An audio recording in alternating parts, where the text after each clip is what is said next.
The daily ಬ್ರೀಫ್ನ ಇವತ್ತಿನ episode ಅಲ್ಲಿ 2 important ಆದ ವಿಷಯದ ಬಗ್ಗೆ ನಾವು ಮಾತಾಡೋಣ. ಮೊದಲನೇದಾಗಿ ಭಾರತದ ಫಿಸ್ಕಲ್ ಡೆಫಿಸಿಟ್ ವಿವರ ಏನು ಅಂತ ತಿಳ್ಕೊಳ್ಳೋಣ. ನಮ್ಮ ಭಾರತದ ಫಿಸ್ಕಲ್ ಡೆಫಿಸಿಟ್ ಯಾವ ರೀತಿ ಇದೆ ಅಂದ್ರೆ ಪ್ಯಾಂಡಮಿಕ್ ಆದ್ಮೇಲೆ ಇದರ ಖರ್ಚು ಆರ್ಥಿಕತೆನ ಯಾವ ರೀತಿ ರೂಪಿಸ್ತಿದೆ ಮತ್ತೆ ಮುಂದಿನ ದಾರಿ ಏನು, ಇದಾದ್ಮೇಲೆ ನಮ್ಮ ಭಾರತದ ಎಕನಾಮಿಕ್ ಫೋರ್ಕಾಸ್ಟ್ ಯಾವ ರೀತಿ ಇದೆ, ಗ್ರೋತ್ ಆಗಿರ್ಬೋದು, ಕಾರ್ಪೊರೇಟ್ ಅರ್ನಿಂಗ್ಸ್ ಆಗಿರ್ಬೋದು, ಹಾಗೆ ಗ್ಲೋಬಲ್ ಚಾಲೆಂಜಸ್ ನ ಯಾವ ರೀತಿ ಅರ್ಥ ಮಾಡ್ಕೊಂಡಿದೆ ಅನ್ನೋದನ್ನ ಇವತ್ತಿನ ಎಪಿಸೋಡ್ ಅಲ್ಲಿ ಡಿಸ್ಕಸ್ ಮಾಡೋಣ. ನಿಮ್ಮೆಲ್ರಿಗೂ ಝೀರೋದ ಮಾರುಕಟ್ಟೆಯ ದ ಡೈಲಿ ಬ್ರೀಫ್ಗೆ ಸ್ವಾಗತ. ಹಣಕಾಸು ಹಾಗೂ ಫೈನಾನ್ಷಿಯಲ್ ಮಾರುಕಟ್ಟೆಯಲ್ಲಿ ನಡೆಯುವಂತಹ ದೊಡ್ಡ ದೊಡ್ಡ ವಿಚಾರಗಳನ್ನ ತುಂಬಾ ಸಿಂಪ್ಲಿಫೈ ಮಾಡಿ ನಾನು ನಿಮ್ಗೆ ಅರ್ಥ ಮಾಡಿಸ್ತೀನಿ. ನಾನು ನಿಮ್ಮ ನಿರೂಪಕಿ ಚಂದನಾ ಗೌಡ. ಇವತ್ತು ಡಿಸೆಂಬರ್ 24 ಮಂಗಳವಾರ. ನೀವು ನಮ್ಮ ಕಾರ್ಯಕ್ರಮವನ್ನ ಕೇಳಬೇಕು ಅಂತ ಅನ್ಕೊಂಡಿದ್ರೆ ಆಪಲ್ ಮತ್ತೆ ಸ್ಪಾಟಿಫೈ ಪಾಡ್ಕಾಸ್ಟ್ ಅಲ್ಲಿ ಕೇಳಬಹುದು. ನೀವೇನಾದ್ರೂ ಓದುವ ವ್ಯಕ್ತಿ ಆಗಿದ್ರೆ ಇಮೇಲ್ ನ್ಯೂಸ್ ಲೆಟರ್ಸ್ಗೆ ಸಬ್ಸ್ಕ್ರೈಬ್ ಮಾಡಿ. ನಿಮ್ಮೆಲ್ರಿಗೂ ಒಂದು ವಿಷಯ ನೆನಪಿರ್ಲಿ, ಯಾವುದೇ ರೀತಿಯಾದಂತಹ ಸ್ಪ್ಯಾಮ್ ಮಾಡ್ತಿಲ್ಲ. ಪ್ರತಿಯೊಂದು ಲಿಂಕ್ ಸಹ ಕಮೆಂಟ್ ಸೆಕ್ಷನ್ ಅಲ್ಲಿ ಅವೈಲೇಬಲ್ ಇದೆ. ಬನ್ನಿ ಕಾರ್ಯಕ್ರಮವನ್ನ ಶುರು ಮಾಡೋಣ. ಇವತ್ತು ಇಂಡಿಯಾಸ್ ಫಿಸ್ಕಲ್ ಡೆಫಿಸಿಟ್ ಬಗ್ಗೆ ತುಂಬಾ ಸರಳವಾಗಿ ಚರ್ಚೆ ಮಾಡೋಣ. ಈ ವಿಷಯ ತುಂಬಾ ಕನ್ಫ್ಯೂಸಿಂಗ್ ಆಗಿರ್ಬೋದು, ಆದ್ರೆ ಇದರ ಒಂದು ಲೇಖನನ ನಾವು ನೋಡಿದಾಗ ನಮ್ಗೆ ತುಂಬಾ ಸುಲಭವಾಗಿ ಅರ್ಥ ಆಗುತ್ತೆ. ಮೊದಲನೇದಾಗಿ ಫಿಸ್ಕಲ್ ಡೆಫಿಸಿಟ್ ಅಂತಂದ್ರೆ ಏನು, ಇದು ಯಾವ ರೀತಿ ಮುಖ್ಯ ಆಗಿದೆ ಅನ್ನೋದನ್ನ ತಿಳ್ಕೊಳ್ಳೋಣ. ಫಿಸ್ಕಲ್ ಡೆಫಿಸಿಟ್ ಅಂತಂದ್ರೆ ಸರ್ಕಾರ ಎಷ್ಟು ಹಣನ ಖರ್ಚು ಮಾಡತ್ತೆ ಹಾಗೂ ಎಷ್ಟು ಸಂಪಾದಿಸುತ್ತೆ ಅನ್ನೋದ್ರ ಮಧ್ಯೆ ಇರುವಂತಹ ಒಂದು ಡಿಫರೆನ್ಸ್ ಅಂತ ಹೇಳ್ಬೋದು. ಉದಾಹರಣೆಗೆ ನಿಮ್ಮ ಮನೆಗೆ ತಿಂಗಳಿಗೆ 100 ರೂಪಾಯಿ ಬರುತ್ತೆ ಅಂತ ಅನ್ಕೊಳ್ಳಿ. 120 ನೀವು ಖರ್ಚು ಮಾಡ್ತಿದ್ದೀರಾ ಅಂತಂದ್ರೆ ಉಳಿದ 20 ರೂಪಾಯಿ ಸಾಲ ಅಂತ ಅರ್ಥ ಅಲ್ವಾ? ಇದನ್ನೇ ಫಿಸ್ಕಲ್ ಡೆಫಿಸಿಟ್ ಅಂತ ಸರ್ಕಾರದ ಮಟ್ಟದಲ್ಲಿ ನಾವು ಹೇಳ್ತೀವಿ. ಸರ್ಕಾರಗಳು ಮುಖ್ಯವಾಗಿ ಏನ್ ಮಾಡುತ್ತೆ ಗೊತ್ತಾ? ಟ್ಯಾಕ್ಸಸ್ ಅಂದ್ರೆ ಇನ್ಕಮ್ ಟ್ಯಾಕ್ಸ್ ಆಗಿರ್ಬೋದು, GST ಆಗಿರ್ಬೋದು, ಹಾಗೆ ಕಾರ್ಪೊರೇಟ್ ಟ್ಯಾಕ್ಸ್, ಇದ್ರ ಮೂಲಕ ಹಣವನ್ನ ಗಳಿಸತ್ತೆ. ಈ ಹಣವನ್ನ ದೇಶಕ್ಕೆ ಯಾವ ರೀತಿ ಇಂಪ್ರೂವ್ ಮಾಡಬೇಕು ಮತ್ತೆ ದೇಶಕ್ಕೆ ಯಾವ ರೀತಿ ಖರ್ಚು ಮಾಡಬೇಕು, ಇನ್ಫ್ರಾಸ್ಟ್ರಕ್ಚರ್ ಪ್ರಾಜೆಕ್ಟ್ಸ್ ಆಗಿರ್ಬೋದು, ಹೆಚ್ಚು ರಸ್ತೆಗಳನ್ನ ಬಿಲ್ಡ್ ಮಾಡೋದಾಗಿರ್ಬೋದು, ರೈಲ್ವೆಗಳಾಗಿರ್ಬೋದು, ಮತ್ತೆ ಸ್ಯಾಲ್ರಿಗಳನ್ನ ಕೊಡೋದಾಗಿರ್ಬೋದು, ಶಾಲೆಗಳ ಫಂಡಿಂಗ್, ಈ ರೀತಿ ಎಷ್ಟು ಡೆವಲಪ್ ಮಾಡೋಕ್ಕಾಗುತ್ತೋ ಅಷ್ಟೂ ಕೂಡ ಈ ಫಂಡ್ಸ್ ಅನ್ನ ಯೂಸ್ ಮಾಡ್ತಾರೆ. ಹೀಗೆ ಸರ್ಕಾರ ಜಾಸ್ತಿ ಖರ್ಚು ಮಾಡ್ತಿದೆ ಅಂತಂದ್ರೆ ಅದನ್ನ ಈಕ್ವಲ್ ಮಾಡಬೇಕು ಅಂತಂದ್ರೆ ಹಣವನ್ನ ಸಾಲವಾಗಿ ತಗೊಳ್ಬೇಕಾಗತ್ತೆ. ಈ ಸಾಲವನ್ನೇ ಫಿಸ್ಕಲ್ ಡೆಫಿಸಿಟ್ ಅಂತ ಹೇಳ್ತೀವಿ. ಸಾಮಾನ್ಯವಾಗಿ ಸಣ್ಣ ಡೆಫಿಸಿಟ್ ತುಂಬಾನೇ ಕಾಮನ್ ಅಂತ ಹೇಳ್ಬೋದು. ಹೆಚ್ಚಿನ ದೇಶಗಳಲ್ಲಿ ಇದು ಇದ್ದೇ ಇರುತ್ತೆ. ಖರ್ಚು ಕೂಡ ಆದಾಯ ಕೂಡ ಈಕ್ವಲ್ ಆಗಿ ಇರುತ್ತೆ. ಇದನ್ನ ಹೊಂದಿಸಬೇಕಾದ್ರೆ ಖಂಡಿತವಾಗ್ಲೂ ಕಷ್ಟ ಆಗುತ್ತೆ. ಆದ್ರೆ ಡೆಫಿಸಿಟ್ ತುಂಬಾ ಹೆಚ್ಚಾದ್ರೆ ಸಮಸ್ಯೆಗಳು ಕೂಡ ಉಂಟಾಗಬಹುದು. ಉದಾಹರಣೆಗೆ ಇನ್ಫ್ಲೇಷನ್, ಹೆಚ್ಚಿನ ಬಾರೋಯಿಂಗ್ ಕಾಸ್ಟ್ ಅಥವಾ ಡೆಪ್ಟ್ ಕ್ರೈಸಿಸ್ ಅಂತ ಏನ್ ಹೇಳ್ತೀವಿ, ಇದನ್ನ ಕ್ರೆಡಿಟ್ ಕಾರ್ಡ್ ಡೆಪ್ಟ್ ಹಾಗೆ ಯೋಚನೆ ಮಾಡೋಣ. ನೀವು ಚಿಂತೆಗೊಳಗಾಗಬಹುದು. ಸಾಲಗಳು ಅಂದ್ರೆ ಉದಾಹರಣೆಗೆ ಕಾಲೇಜ್ಗಾಗಿರ್ಬೋದು, ನಿಮ್ಮ ಎಜುಕೇಶನ್ಗಾಗಿರ್ಬೋದು, ಹೀಗೆ ನಿಮ್ಮ ಫ್ಯೂಚರ್ನ ಯೋಚನೆ ಮಾಡಬೇಕಾದ್ರೆ ಇದರಿಂದ ಯಾವ ರೀತಿ ಲಾಭ ಬರ್ಬೋದು ಅಂತ ನೀವೊಂದು ಕ್ಯಾಲ್ಕುಲೇಷನ್ ಹಾಕೊಂಡಿರ್ತೀರಾ. ಆದ್ರೆ ನೀವೇನಾದ್ರೂ ಅವಶ್ಯಕತೆ ಇಲ್ದಿರೋಂತಹ ವಿಷಯಗಳಿಗೆ ಸಾಲ ತಗೊಂಡ್ರಿ ಅಂತಂದ್ರೆ ನೀವು ಆರ್ಥಿಕ ಸಮಸ್ಯೆಗೆ ಸಿಕ್ಕಾಕೊಳ್ಬಹುದು. ಸೊ ಏನಾಯ್ತು ಗೊತ್ತಾ? ಪ್ಯಾಂಡಮಿಕ್ ಸಮಯದಲ್ಲಿ ಇಂಡಿಯಾಸ್ ಫಿಸ್ಕಲ್ ಡೆಫಿಸಿಟ್ ಅಂತ ಏನ್ ಹೇಳ್ತೀವಿ, ಇದು ಗ್ರಾಜುಲಿ ಜಾಸ್ತಿ ಆಗೋಯ್ತು. ಅಂದ್ರೆ COVID-19 ಈ ಪ್ಯಾಂಡಮಿಕ್ ಸಮಯನ ನಾವು ಏನಂತ ಕರಿತೀವಿ ಅಂತಂದ್ರೆ ನಾವೆಲ್ಲರೂ ಕೂಡ ಮನೇಲೆ ಕುತ್ಕೊಂಡು ಜಾಸ್ತಿ ಖರ್ಚು ಮಾಡಿದಂತಹ ಸಮಯ ಅಂತ ಹೇಳ್ಬೋದು. 9.2% ಈ GDP ಇನ್ಕ್ರೀಸ್ ಆಯ್ತು. ಇದು ಭಾರತದಲ್ಲಿ ಒಂದು ದಶಕದಲ್ಲಿ ಕಾಣದಿರುವಂತಹ ಒಂದು ಮಟ್ಟಕ್ಕೆ ಇನ್ಕ್ರೀಸ್ ಆಯ್ತು ಅಂತ ಹೇಳ್ಬೋದು. ಈ ಸಂದರ್ಭದಲ್ಲಿ ಸರ್ಕಾರ ಜನರನ್ನ ವ್ಯವಹಾರ ಮಾಡೋದಕ್ಕೆ ಬೆಂಬಲಿಸ್ತು, ಹಾಗೆ ಹಣವನ್ನ ಖರ್ಚು ಮಾಡೋದಕ್ಕೂ ಸಹ ಮುಂದೆ ಬರ್ತು. ಹೆಲ್ತ್ ಕೇರ್ ಆಗಿರ್ಬೋದು, ಅಂದ್ರೆ ಆಸ್ಪತ್ರೆಗೆ ಬಂದಾಗ ವ್ಯಾಕ್ಸಿನ್ ಆಗಿರ್ಬೋದು, ಅದರ ಪೂರೈಕೆ ಆಗಿರ್ಬೋದು, ಫುಡ್ ಡಿಸ್ಟ್ರಿಬ್ಯೂಷನ್ ಅಲ್ಲಿ ಲಾಕ್ಡೌನ್ ಸಮಯದಲ್ಲಿ ಊಟದ ಹಂಚಿಕೆಯಿಂದನೂ ಕೂಡ ಜಾಸ್ತಿ ಖರ್ಚಾಯಿತು. ಇನ್ನು ಡೈರೆಕ್ಟ್ ಕ್ಯಾಶ್ ಟ್ರಾನ್ಸ್ಫರ್ಸ್ ಅಂತ ಬಂದಾಗ ನೇರವಾಗಿ ಜನರಿಗೆ ಹಣವಂತ ಕೊಡುವಂತಹ ಯೋಜನೆಗಳು, ಈ ಎಲ್ಲ ಯೋಜನೆಗಳಿಂದ ಸರ್ಕಾರಕ್ಕೆ ಹಣ ಜಾಸ್ತಿ ಹೋಯಿತು. ಇನ್ನು ಎಂಪ್ಲಾಯ್ಮೆಂಟ್ ಪ್ರೋಗ್ರಾಮ್ಸ್ ಅಂತ ನೋಡಿದಾಗ MGNREGA ಅಂತ ಹೇಳ್ತೀವಿ. ಇದಕ್ಕೆ ಹೋಲುವಂತಹ ಯೋಜನೆಗಳನ್ನ ವಿಸ್ತರಣೆ ಮಾಡೋದ್ರಿಂದನೂ ಕೂಡ ಸರ್ಕಾರಕ್ಕೆ ಜಾಸ್ತಿ ಖರ್ಚಾಯಿತು. ಯೂಶಲಿ ಇದನ್ನ ಕೌಂಟರ್ ಸೈಕ್ಲಿಕಲ್ ಫಿಸ್ಕಲ್ ಪಾಲಿಸಿ ಅಂತ ಹೇಳ್ತಾರೆ. ಅಂದ್ರೆ ಪ್ರೈವೇಟ್ ವ್ಯವಹಾರಗಳೇನಾದ್ರೂ ಕುಸಿದೋಯ್ತು ಅಂತಂದ್ರೆ ಸರ್ಕಾರ ಹಣವನ್ನ ಖರ್ಚು ಮಾಡಿ ಆರ್ಥಿಕ ಒಂದು ಆಕ್ಟಿವಿಟೀಸ್ ಗಳು ಏನಿರುತ್ತೆ ಅದನ್ನ ಸಪೋರ್ಟ್ ಮಾಡತ್ತೆ. ಗುಡ್ ಡೆಫಿಸಿಟ್ಸ್ ಮತ್ತೆ ಬ್ಯಾಡ್ ಡೆಫಿಸಿಟ್ಸ್. ಈಗ ಫಿಸ್ಕಲ್ ಡೆಫಿಸಿಟ್ಸ್ ಯಾವ ಒಂದು ಕಾರ್ಯಕ್ಕೆ ಬಳಸಲಾಗುತ್ತೆ ಅನ್ನೋದನ್ನ ನಾವಿವಾಗ ಸ್ಟೆಪ್ ಬೈ ಸ್ಟೆಪ್ ತಿಳ್ತಾ ಹೋಗೋಣ. ಗುಡ್ ಡೆಫಿಸಿಟ್ಸ್, ರೋಡ್ಸ್ ಆಗಿರ್ಬೋದು, ರೈಲ್ವೇಸ್ ಆಗಿರ್ಬೋದು, ಪವರ್ ಪ್ಲಾಂಟ್ಸ್ ಗಳಾಗಿರ್ಬೋದು, ಇದಕ್ಕೆ ಹೋಲುವಂತಹ ಉಳಿತಾಯದ ಮೇಲೆ ಹೆಚ್ಚಿನ ರಿಸಲ್ಟ್ಸ್ ಯಾವ್ದು ಬರುತ್ತೆ ಅನ್ನೋ ಒಂದು ಯೋಜನೆ ಮೇಲೆ ಇನ್ವೆಸ್ಟ್ಮೆಂಟ್ ಮಾಡ್ತಾರೆ. ಇದರಿಂದ ಉದ್ಯೋಗಗಳು ಸೃಷ್ಟಿಯಾಗತ್ತೆ, ಹಾಗೆ ಅರ್ಥವ್ಯವಸ್ಥೆ ಆಗಿರುವಂತಹ ಬಲ ಬರುತ್ತೆ. ಬ್ಯಾಡ್ ಡೆಫಿಸಿಟ್, ಎಕ್ಸೆಸಿವ್ ಸಬ್ಸಿಡೀಸ್ಗೆ ಅಂದ್ರೆ ಪ್ರಯೋಜನ ಇಲ್ದಿರೋಂತಹ ಯೋಜನೆಗಳಿಗೆ ಹಣ ಏನಾದ್ರೂ ಜಾಸ್ತಿ ಖರ್ಚಾಗ್ತಿದೆ ಅಂತಂದ್ರೆ ಈ ಸಾಲ ವ್ಯವಸ್ಥೆಗೇನೆ ಒಂದು ಬಾಧೆಯಾಗತ್ತೆ ಅಂತ ಹೇಳ್ಬೋದು. ಇನ್ನು ಪ್ಯಾಂಡಮಿಕ್ ಸಮಯನ ನಾವು ನೋಡಿದಾಗ ಡೆಫಿಸಿಟ್ ಅಂದ್ರೆ ಬ್ಯಾಲೆನ್ಸ್ಡ್ ಅಪ್ರೋಚ್ ಭಾರತದ ಪ್ಯಾಂಡಮಿಕ್ ಸಮಯದಲ್ಲಿ ಹಣಕಾಸು ನಿರ್ವಹಣೆ ಮಾಡೋದು ಹೇಗೆ ಅನ್ನೋದನ್ನು ಕೂಡ ತುಂಬಾ ಕನ್ಫ್ಯೂಸಿಂಗ್ ಆಗಿತ್ತು. ಈಗ ನೋಡಿ, ಶಾರ್ಟ್ ಟರ್ಮ್ ರಿಲೀಫ್ ಅಂದ್ರೆ ಕಡಿದಾದ ಅಗತ್ಯಗಳನ್ನ ನೋಡಿದಾಗ ಆಹಾರ ಹಂಚಿಕೆ ಆಗಿರ್ಬೋದು, ಹಣ ಪೂರೈಕೆ ಆಗಿರ್ಬೋದು. ಹಾಗೆ ಲಾಂಗ್ ಟರ್ಮ್ ಇನ್ವೆಸ್ಟ್ಮೆಂಟ್ ಅಂತ ನೋಡಿದಾಗ ಅಂದ್ರೆ ದೀರ್ಘಾವಧಿಯ ಹೂಡಿಕೆ ಅಂತ ಏನ್ ಹೇಳ್ತೀವಿ, ರೋಡ್ಸ್ ಮತ್ತೆ ರೈಲ್ವೇಸ್ ಅಭಿವೃದ್ಧಿ ಆಗಿರ್ಬೋದು. ಈ ಎಲ್ಲಾ ಸ್ಟೇಟ್ಸ್ಗಳಿಗೂ ಸಹ ಈ ಒಂದು ಯೋಜನೆಗಳನ್ನ ಮಾಡುವಂತಹ ಸಹಾಯ ಮಾಡಲಾಗಿತ್ತು. ಯಾಕೆ? ನಮ್ಮ ಭಾರತದ ಸಾಲದ ಹೊರೆ ತುಂಬಾ ಲೈಟ್ ಆಗೋಯ್ತಾ? ಈಗ ಡೊಮೆಸ್ಟಿಕ್ ಡೆಟ್ ಫೈನಾನ್ಸಿಂಗ್ ಅಂತ ನೋಡೋಣ. ಡೊಮೆಸ್ಟಿಕ್ ಡೆಟ್ ಫೈನಾನ್ಸಿಂಗ್, ನಮ್ಮ ಭಾರತ ಸರ್ಕಾರ ಹೆಚ್ಚು ಸಾಲನ ತಗೊಳ್ತಿದೆ ಅಂತಂದ್ರೆ ಅದು ಇಂಟರ್ನಲ್ ಕ್ರೆಡಿಟರ್ಸ್ ಇಂದ ಆಗಿರುತ್ತೆ. ಬ್ಯಾಂಕ್ಸ್ ಆಗಿರ್ಬೋದು, ಇನ್ಶೂರೆನ್ಸ್ ಕಂಪನೀಸ್ ಆಗಿರ್ಬೋದು, ಸಿಟಿಸನ್ಸ್ ಆಗಿರ್ಬೋದು. ಇವರೆಲ್ಲರ ಜೊತೆಗಿರುವಂತಹ ಒಂದು ಕರೆನ್ಸಿ ಡಿಪ್ರಿಸಿಯೇಷನ್ ಅಥವಾ ಬಿದ್ದಿರುವಂತಹ ಬೇಡಿಕೆಗಳ ಆತಂಕದಿಂದನೂ ಕೂಡ ಈ ಒಂದು ಸ್ಟ್ರಾಂಗ್ ಫೈನಾನ್ಷಿಯಲ್ ಮಾರ್ಕೆಟ್ ಸೃಷ್ಟಿ ಆಗತ್ತೆ. ಸ್ಟ್ರಾಂಗ್ ಫೈನಾನ್ಷಿಯಲ್ ಮಾರ್ಕೆಟ್ಸ್, ಲಿಕ್ವಿಡಿಟಿ ಅಂದ್ರೆ ನಗದು ಲಭ್ಯತೆ ಅಂತ ಹೇಳ್ತೀವಿ. ಇದ್ರ ಕಾರಣದಿಂದ ಸರ್ಕಾರದ ಸಾಲದ ಹಿಂದೆನ ನಾವು ನೋಡಿದಾಗ ಈ ಪ್ರೈವೇಟ್ ವ್ಯವಹಾರಗಳು ಏನೆಲ್ಲ ಇರುತ್ತೆ ಇದಕ್ಕೆ ಒಂದು ಹೊಡೆತಾನೆ ಬಿದ್ದಿಲ್ಲ. ಹಾಗೆ growing out of debt, Bharat ತನ್ನ GDP ಗ್ರೋತ್ ಅನ್ನ ನೋಡ್ತು ಅಂತಂದ್ರೆ ಸಾಲದ ಬಡ್ಡಿ ದರಕ್ಕಿಂತ ವೇಗವಾಗಿನೇ ಹೋಗ್ತಿದೆ ಅಂತ ಹೇಳ್ಬೋದು. ಇದು ಸಾಲವನ್ನ ಹೇಗೆ ನಿರ್ವಹಣೆ ಮಾಡಬೇಕು ಅನ್ನೋ ಒಂದು ಮಟ್ಟನೂ ಕೂಡ ತೋರಿಸ್ತಿದೆ. ಇನ್ನು RBI ನ ಪಾತ್ರ ಯಾವ ರೀತಿ ಬರ್ತಿದೆ ನೋಡಿ. RBI ಲಿಕ್ವಿಡಿಟಿ ಮೆಷರ್ಸ್ ನಾವು ನೋಡಿದಾಗ ಶಾರ್ಟ್ ಟರ್ಮ್ ರೇಟ್ಸ್ ಗಳನ್ನ ಕಡಿಮೆ ಮಾಡ್ತಿದೆ. ಇದು ಒಂದ್ ರೀತಿ ಸಹಾಯ ಆಗ್ತಿದೆ ಅಂತ ಹೇಳ್ಬೋದು. ಆಪರೇಷನ್ ಟ್ವಿಸ್ಟ್ ಆಗಿರ್ಬೋದು, ವೇರಿಯಬಲ್ ರೇಟ್ಸ್ ರಿವರ್ಸ್ ರೆಪೋ ಅಂದ್ರೆ VRRR ಅಂತ ಹೇಳ್ತೀವಿ. ಇದನ್ನ ಹೋಲುವಂತಹ ಉಪಾಯಗಳಿಂದ ಈ ದೀರ್ಘಾವಧಿಯ ಸಾಲದ ದರಗಳೇನಿರುತ್ತೆ, ರೇಟ್ಸ್ಗಳು ಏನಿರುತ್ತೆ, ಇದು ತುಂಬಾ ಸ್ಟೇಬಲ್ ಆಗೋಯ್ತು. ಹಾಗೇನೆ ಫೈನಾನ್ಷಿಯಲ್ ಇನ್ಸ್ಟಿಟ್ಯೂಷನ್ಸ್ ವಾರ್ನಿಂಗ್ ಯಾವ ರೀತಿ ಬಂದಿದೆ. ಈಗ ಫಿಸ್ಕಲ್ ಡೆಫಿಸಿಟ್ಸ್ ಅನ್ನ ನಾವು ನೋಡಿದಾಗ ಪೂರ್ಣವಾಗಿ ನಾವು ನಿರ್ಲಕ್ಷ್ಯ ಮಾಡೋದಕ್ಕೂ ಸಹ ಆಗೋದಿಲ್ಲ. ಈಗ ನೋಡಿ, ಡೆಫಿಸಿಟ್ಸ್ ಅನ್ನ ನಾವು ತುಂಬಾ ಮಿತಿಯಲ್ಲಿ ಇಡಬೇಕಾಗತ್ತೆ. ಇನ್ಫ್ರಾಸ್ಟ್ರಕ್ಚರ್ ಆಗಿರ್ಬೋದು, ಎಜುಕೇಶನ್, ಹೆಲ್ತ್ ಕೇರ್, ಇದಕ್ಕೆ ಹೋಲುವಂತಹ ಈ ಪ್ರೊಡಕ್ಟಿವ್ ಹೂಡಿಕೆಗಳು ಅಂದ್ರೆ ಇನ್ವೆಸ್ಟ್ಮೆಂಟ್ ಏನಿರುತ್ತೆ ಅದನ್ನ ಮಾಡಬೇಕು. ಜಾಸ್ತಿ ಖರ್ಚಾಗದಿರೋ ತರನು ಕೂಡ ನೋಡ್ಕೊಳ್ಬೇಕು. ಹಾಗಿದ್ರೆ ಕನ್ಕ್ಲೂಷನ್ ಏನು? COVID-19 ಅಂದ್ರೆ ಪ್ಯಾಂಡಮಿಕ್ ಸಮಯದ ಒಂದು ಫಿಸ್ಕಲ್ ಡೆಫಿಸಿಟ್ಸ್ ಅನ್ನ ನಾವು ನೋಡಿದಾಗ ತುಂಬಾ ಅಪಾಯಕರವಾಗಿರ್ಲಿಲ್ಲ. ಆದ್ರೆ this is a necessary response ಅಂತ ಹೇಳ್ಬೋದು.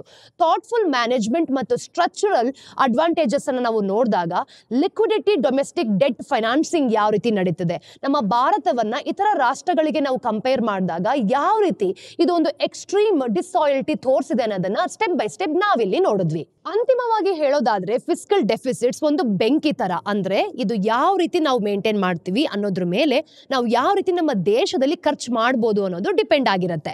ಸರಿಯಾಗಿ ಬಳಸ್ಕೊಂಡ್ವಿ ಅಂತಂದ್ರೆ ಅವು ಉದ್ದೇಶ ಸಾಧನೆಗೆ ಸಹಾಯ ಮಾಡುತ್ತೆ.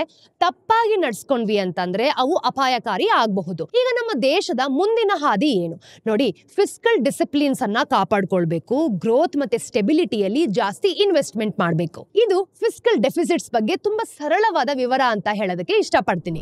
2025ರಲ್ಲಿ ನಮ್ಮ ಭಾರತದ ಆರ್ಥಿಕತೆಯ ಭವಿಷ್ಯ ಯಾವ ರೀತಿ ಇದೆ ಅನ್ನೋದನ್ನ ಸರಳವಾಗಿ ತಿಳ್ಕೊಳ್ಳೋಣ ಆಯ್ತಾ.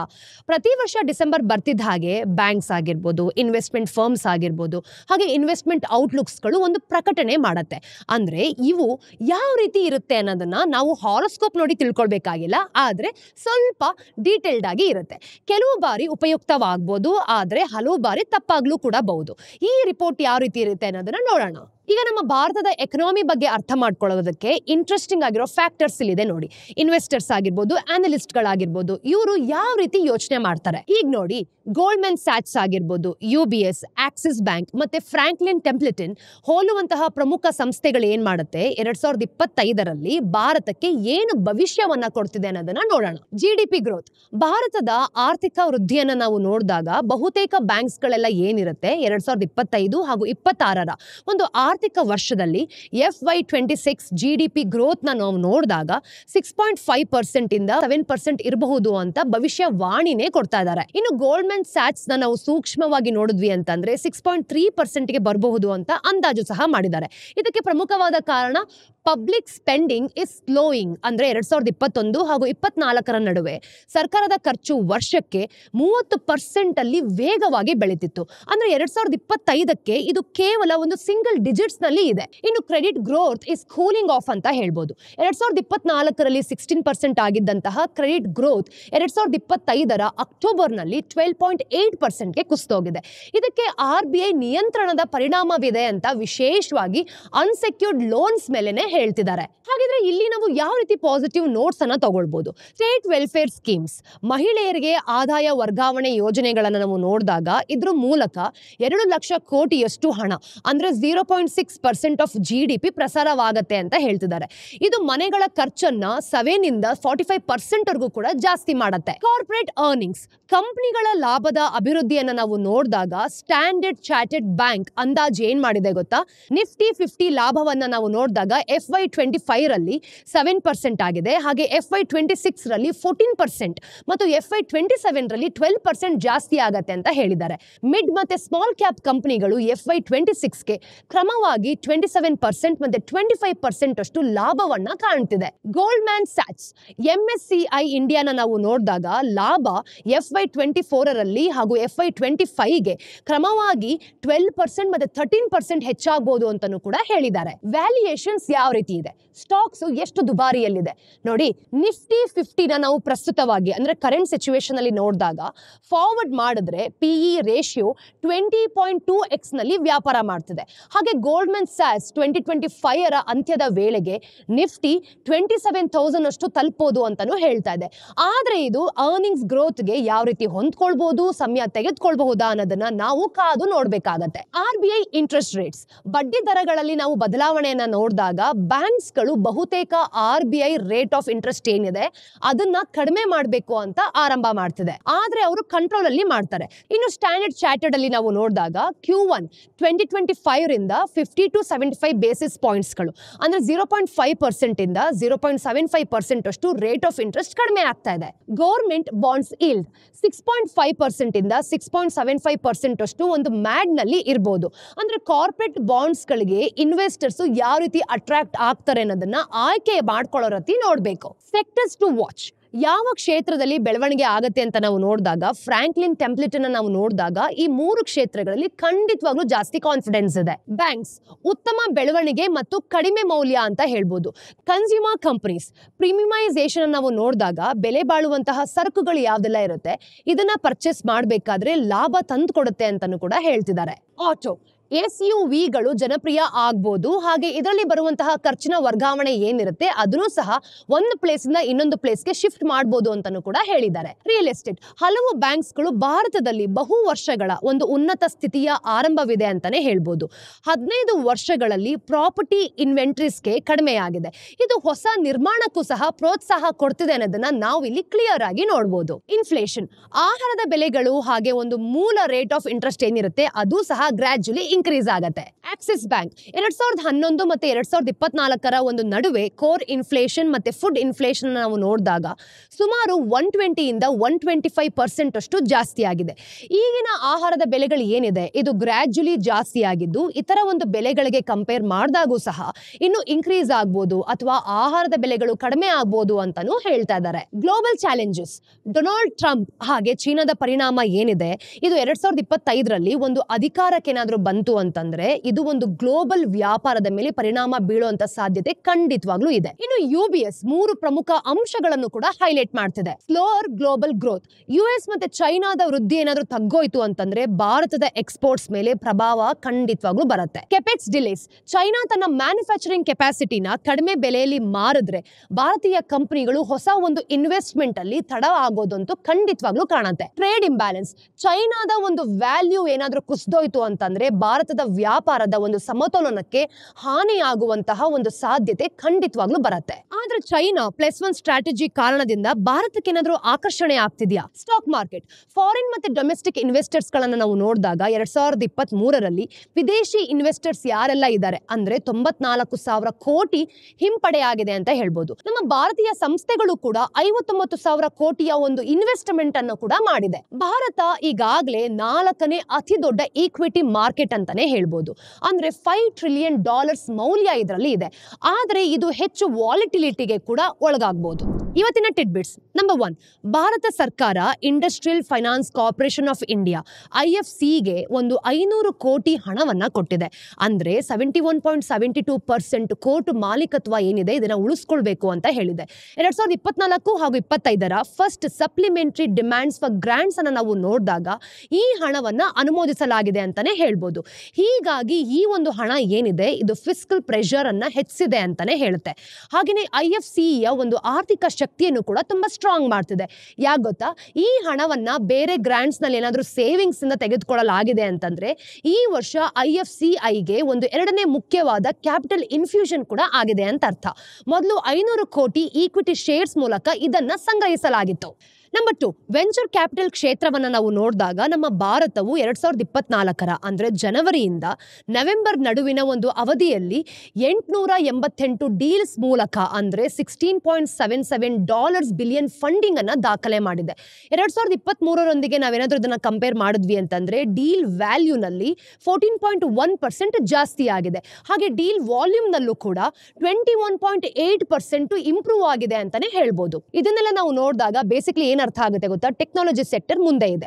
$6.50 ಬಿಲಿಯನ್ ಫಂಡಿಂಗ್ ಅನ್ನ ತೆಗೆದುಕೊಂಡಿದ್ದು ಇಯರ್ ಓವರ್ ಇಯರ್ಗೆ 52.5% ಜಾಸ್ತಿ ಆಗಿದೆ. ಇದಕ್ಕೆ ನಾವು ಕನ್ಸ್ಯೂಮರ್ ಡಿಸ್ಕ್ರಿಷನರಿ ಅಂತ ಹೇಳ್ತೀವಿ, ಅಂದ್ರೆ $2.30 ಬಿಲಿಯನ್. ಮತ್ತೆ ಹೆಲ್ತ್ ಕೇರ್ಗೆ ಬಂದಾಗ $1.30 ಬಿಲಿಯನ್.